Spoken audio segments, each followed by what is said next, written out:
Pagbasa mula sa aklat ng Amos. Pakinggan ang salita ni Yahweh laban sa inyo, mga taga-Israel, laban sa buong angkang ipinalabas niya mula sa Ehipto.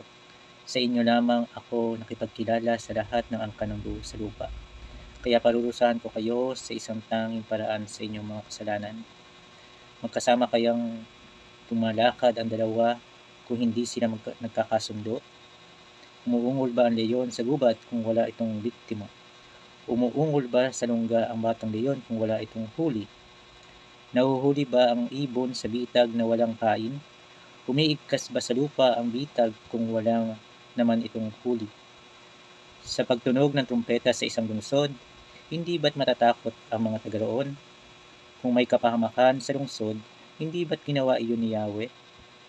Ngunit walang ginagawa si Yahweh nang hindi iniahayag ang kanyang plano sa kanyang mga lingkod, ang mga propeta.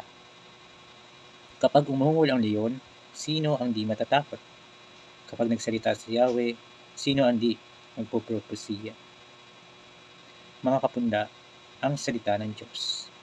Salamat sa Diyos.